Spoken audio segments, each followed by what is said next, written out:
Sa halip na magbigay ng formal na tugon, tinawanan lamang ni Vice President Sara Duterte ang pagkakahirang kay General Nicolas Torre bilang bagong pinuno ng pambansang pulisya. Si Paul Montibon sa balita. Sir, that's my reaction. Sir, next question.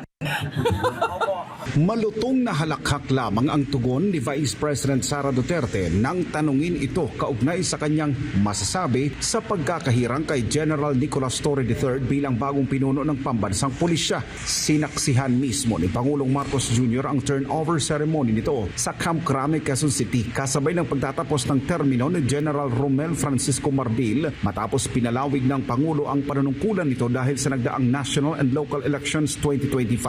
Matapos ang halakhak, hindi na tumanggap ng anumang tanong si Vice President Sara patungkol kay Torre. Matatandang isa si Torre sa nanguna sa sinasabing iligal na pagdakip at pagpapatapon sa ama ni Vice President Sara na si dating Pangulong Rodrigo Duterte sa The Hague, Netherlands, kaugnay sa isinampang kasong crime against humanity. Habang ipinatupad nito ang kanyang kampanya kontra iligal na droga sa ilalim ng kanyang administrasyon noong bilang Pangulo ng bansa, makikita ang pagkaladkad, pagbabanta at kawalan ng respeto ng mga pulis sa dating Pangulo sa kabila ng kawalan ng due process sa ginawang pag-aresto sa dating presidente. Sa isang pagtitipon sa The Hague, Netherlands, naniniwala si Davao City Vice Mayor-elect Baste Duterte na ang pagkakatalaga kay Torre ay bunga ng pabor ng Pangulo at hindi nakabatay sa merito o track record nito. Government ngayon is not based on merit, but tingnan nyo anong nangyari.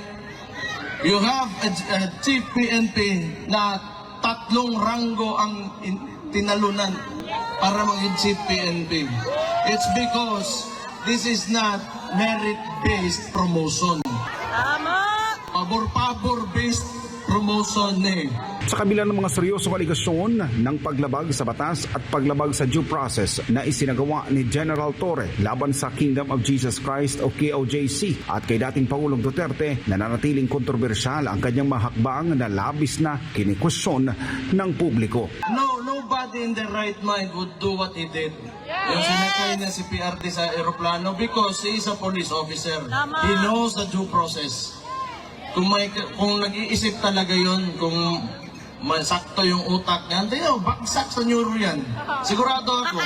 Sa kabilang banda, nabatid naman na pinaghahandaan na ng PNP ang posibleng pakikipag-ugnayan nito sa Interpol para sa posibleng pagdakip kay dating Palace spokesperson Attorney Harry Roque. Bagamat wala pang tiyak na detalye ukol dito, pinaliwanag ni Torre ang kahandaan ng kanilang hanay sakaling kailanganin ang kanilang presensya at tulong. Kaugnay nito, may nararamdamang lungkot at awa si Vice President Sara para kay Attorney Harry Roque dahil sa mga kinakaharap nitong panguusig ng pamahalaan bunsod ng kanyang paninindigan para sa mga Duterte.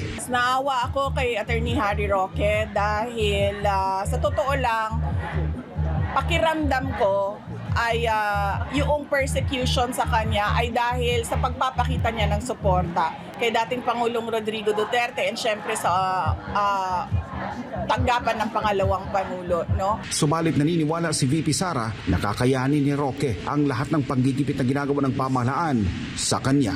Confident naman ako na sobrang galing na abogado ni Attorney Harry Roque na kaya sagutin kung ano man yung mga akusasyon, paratang or kahit ano man yung persecution na gagawin sa kanya. Ang advice ko sa kanya, actually wala akong advice sa kanya. Lagi pag nakikita kami, tinatanong ko siya kung kamusta siya at lagi ko siyang sinasabihan na mag-ingat siya dahil hindi titigil yon sa cancellation lang ng passport niya. Para sa Diyos at sa Pilipinas, kumahal.